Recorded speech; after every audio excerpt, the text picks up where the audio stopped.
আপনার টাকা কোথাও ফেঁসে গেছে বা কোথাও আটকে গেছে এবং সেই টাকা আপনি কিছুতেই উদ্ধারও করতে পারছেন না। এটা কিন্তু ভীষণই চিন্তার বিষয়। এবং চিন্তার বিষয় এই কারণে যে এই সমস্যাটা যদি জীবনে আসে, তখন জীবনের মান ধীরে ধীরে নিচের দিকে নামতে থাকে। আর এই টাকা অনেকভাবেই ফাঁসতে পারে। অনেকে বিজনেস করতে গিয়ে মার্কেটে টাকা ফাঁসিয়ে দেয়, বা তার টাকা মার্কেটে ফেসে যায়। আবার অনেকের ক্ষেত্রে ধরুন ভালোবেসে কাউকে টাকা ধার দিয়েছেন এবং যাকে ধার দিয়েছেন সে আপনাকে আর কিছুতেই টাকা ফেরত দিচ্ছে না। আবার অনেকের ক্ষেত্রে প্রপার্টি ক্রয় করতে গিয়ে প্রমোটার বা বিল্ডার্সের কাছে টাকা ফেসে যায় বা টাকা আটকে যায়। আবার অনেকের ক্ষেত্রে গভর্নমেন্ট সেক্টরে টাকা ব্লক হয়ে যায়। এরকম টাকা ফেসে যাওয়ার বা টাকা আটকে যাওয়ার অনেক কারণ আছে। এবার কারণ যাই হোক না কেন, একটা কথা কিন্তু ভীষণই শিওর, যে যখন টাকা কোথাও ফেসে যায় বা টাকাকে কোথাও আটকে যায়, তখন আপনার জীবনে সমস্যাও বাড়তে থাকে এবং আপনার জীবনে টেনশনও বাড়তে থাকে। এবার আপনাদের অনেকেরই এটা প্রশ্ন থাকবে যে অ্যাস্ট্রোলজি থেকে এর জন্য কোনো উপায় আছে? আলবাত আছে। আজকের ভিডিওতে আমি আপনাদের কিছু পার্মানেন্ট সলিউশন এর জন্য বলে দেব। সেইগুলো যদি আপনারা খুব মন দিয়ে শুনে এবং আমি যেগুলো যেগুলো আপনাদের করতে বলবো সেগুলো যদি আপনারা করেন, তাহলে আপনাদের টাকা শুধু উদ্ধারই হবে না, আজকের পর থেকে আপনাদের টাকা ফাঁসার চান্স প্রায় 0% হয়ে যাবে। আর এর জন্য আপনাদের কিন্তু ভিডিওটা অবশ্যই শেষ অবধি একদম মন দিয়ে দেখতে হবে। নমস্কার, আমি আচার্য অরূপ। অরূপ দ্য ডিভাইনার চ্যানেলে আপনাদের সবাইকে স্বাগত। শুরু করার আগে ছোট্ট একটা অনুরোধ, চ্যানেলটি এখনো অবধি যারা সাবস্ক্রাইব করেননি তারা প্লিজ চ্যানেলটি সাবস্ক্রাইব করে বেল আইকন টিপে দেবেন আর প্রচুর প্রচুর পরিমাণে লাইক আর শেয়ার করবেন, যাতে আরো প্রচুর মানুষের উপকার হতে পারে আপনার দ্বারা। আর এই ভিডিও সংক্রান্ত ব্যাপারে যদি আপনাদের কোনো প্রশ্ন থাকে তাহলে অবশ্যই কমেন্টসে লিখে জানাবেন, আমি কিন্তু আপনাদের নিশ্চয়ই উত্তর দেব। আর যদি আমার সঙ্গে আপনারা যোগাযোগ করতে চান তাহলে স্ক্রিনে দেওয়া নাম্বারে অবশ্যই যোগাযোগ করবেন। তাহলে চলুন শুরু করা যাক। সবার আগে আমাদের জানতে হবে এই যে পয়সা আটকে যায় সেটা কি কারণে। যদি গ্রহদের কথা বলি তাহলে আপনার জন্মকুণ্ডলিতে বৃহস্পতি এবং শুক্র যদি খারাপ অবস্থায় থাকে তাহলে মার্কেটে আপনার পয়সা আটকাবেই। পয়সা আটকানো থেকে আপনাকে কেউ বাঁচাতে পারবে না।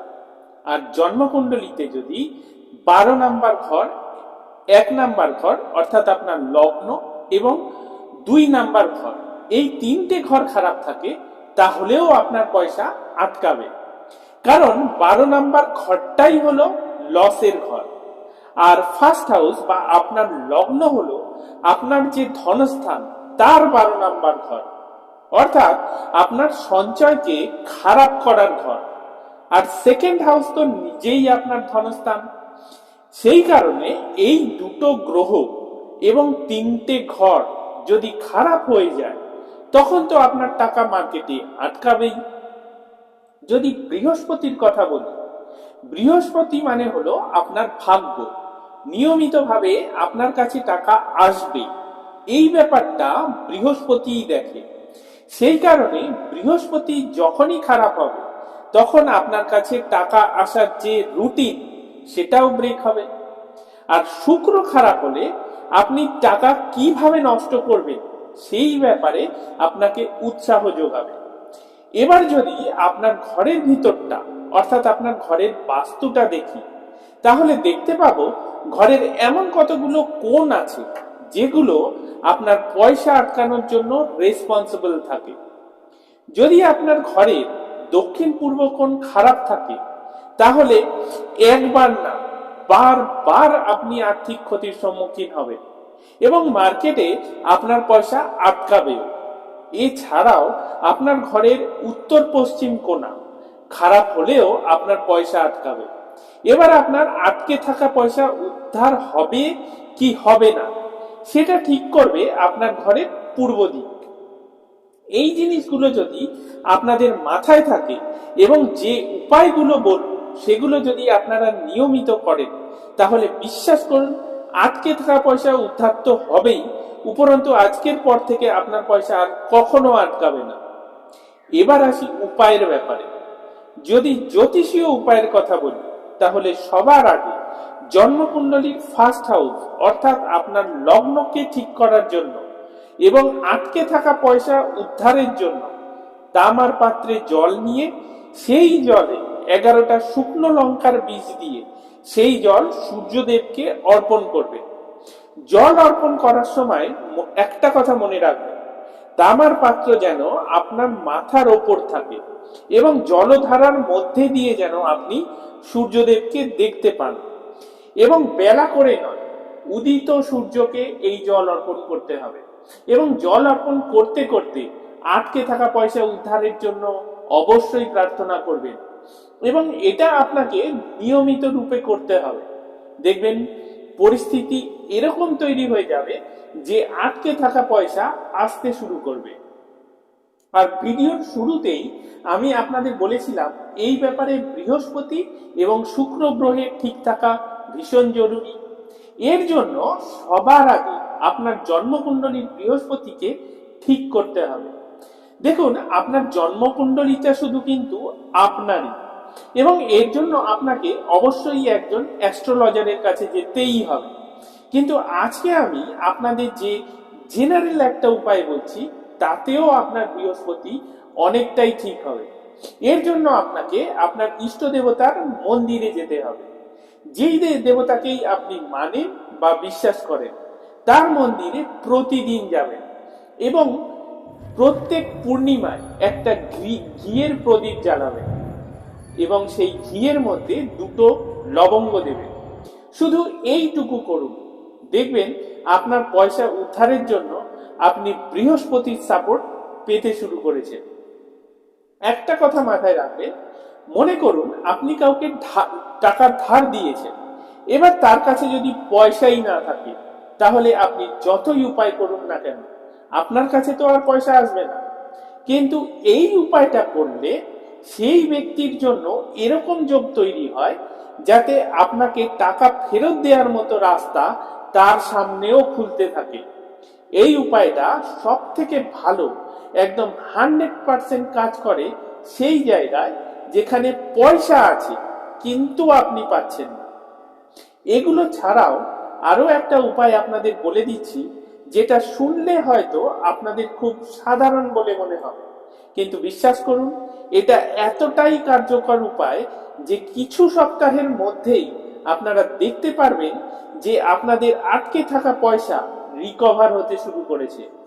এর জন্য আপনাদের গমের ভুসির সঙ্গে চিনি মিশিয়ে গরুকে খাওয়াতে হবে প্রতিদিন। কয়েক সপ্তাহ করার পরই আপনি ফল দেখতে পারবেন। এগুলোতে ছিল গ্রহকে ঠিক করার উপায়, কিন্তু আপনার ঘরের বাস্তুটাকে ঠিক রাখাও তো জরুরি, কারণ আপনার ঘরের বাস্তুর যে এনার্জি সেটাই তো রেসপন্সিবল থাকে আপনার জীবনে কোনো সমস্যা আনার জন্য বা কোনো সমস্যার সমাধানের জন্য। কারণ গ্রহরা আপনাকে যে ফল দেবে সেটা কিন্তু আপনার ঘরের বাস্তুর এনার্জির মাধ্যমেই দেবে। এই কারণেই আপনার ঘরের বাস্তু এনার্জি যদি ঠিক থাকে তাহলে আপনার গ্রহ ঠিক থাকবে আর আপনার জীবনও ঠিক থাকবে। সেই কারণে আপনার ঘরের দক্ষিণ পূর্ব কোণে যদি আপনি কোনো সবুজ গাছ রেখে থাকেন, এমনকি এই জায়গাটায় আপনি যদি উডেন কালারের কোনো কিছু রেখে থাকেন, তাহলে জানবেন আপনার টাকা কোথাও ফেসে যাবার খুব খুব চান্স থাকবে। আর অলরেডি টাকা যদি কোথাও ফেসে থাকে তাহলে সেটা উদ্ধার হওয়ার প্রায় মুশকিল হবে। সবুজ, উডেন কালার বা নীল কালারের কোনো জিনিস যদি এই জায়গায় থেকে থাকে তাহলে যত তাড়াতাড়ি সম্ভব সেগুলোকে সরিয়ে দিন। এর বদলে এই জায়গায় আপনি ক্রিম, বেজ বা আর্থ কালারের ব্যবহার করবেন। আর আপনার বার্থ চার্টে মঙ্গল যদি ভালো থাকে তাহলে এই জায়গায় আপনি মেরুন কালারও ব্যবহার করতে পারেন। শুধু এইগুলো করলে আপনার ফেসে যাওয়া পয়সা উদ্ধারের চান্স 100% তৈরি হয়ে যাবে। এরপর হলো আপনার ঘরের পূর্ব দিক। আপনার যদি পয়সা ফেসে থাকে তাহলে ঘরের পূর্ব দিকে আপনি একটা কপারের সূর্য লাগাবেন। এমনিতে বাস্তুশাস্ত্র অনুযায়ী পূর্ব দিকে পিতলের সূর্য লাগাতে হয়, কিন্তু পয়সা ফেঁসে যাওয়া এবং সেটা উদ্ধারের জন্য যদি লাগান তাহলে আপনাকে কপারের সূর্য লাগাতে হবে। আচ্ছা, আরেকটা কথা আপনাদের মনে রাখতে হবে, আপনারা যে সূর্য লাগাবেন তার ডায়ামিটার যেন 6 ইঞ্চির কম না হয়। শুধু এইটুকু করলে দেখবেন আপনার পয়সা উদ্ধারের জন্য কেমন সংযোগ তৈরি হয়। শেষে আমরা জানবো ঘরের বায়ুকোণ বা নর্থ ওয়েস্টের ব্যাপারে। যদি আপনার ঘরের এই কোণটা অর্থাৎ উত্তর পশ্চিম দিকটা ঠিক না থাকে তাহলেও কিন্তু আপনার ফেঁসে যাওয়া টাকা উদ্ধার হবে, কিন্তু মুশকিল যেটা হবে সেই পয়সা আপনি ঠেকে ঠেকে পাবেন এবং সেই পয়সা আপনার কাছে আস্তে আস্তে এতটাই নষ্ট হয়ে যাবে যে আপনি সেই পয়সাটা কোনো কাজে লাগাতে পারবেন না, অথবা সেই পয়সা আপনি পুরো ফেরত পাবেন না। সেই কারণে এই উত্তর পশ্চিম দিকটাকে যদি আপনাকে ঠিক করতে হয় তাহলে সামর্থ্য অনুযায়ী একটা রূপোর পাত্রে জল ভরে রেখে দেবেন। শুধু এইটুকু করুন আর দেখুন কত তাড়াতাড়ি আপনার ফেঁসে যাওয়া পয়সা উদ্ধার হয়। তো আপনাদের ফেঁসে যাওয়া টাকা বা আটকে যাওয়া টাকা উদ্ধারের জন্য যতটা সম্ভব আমি উপায় আপনাদের বলে দিলাম, যেগুলো আপনারা একটু সিরিয়াস হয়ে নিজেরাই করতে পারবেন এবং অবশ্যই এর সুফলও কিন্তু আপনারা পাবেন। আপনারা যদি আমার সঙ্গে যোগাযোগ করতে চান তাহলে স্ক্রিনে দেওয়া নাম্বারে যোগাযোগ করবেন। আবার আপনাদের সঙ্গে আমার দেখা হবে পরের ভিডিওতে। আপনারা সবাই খুব খুব ভালো থাকবেন।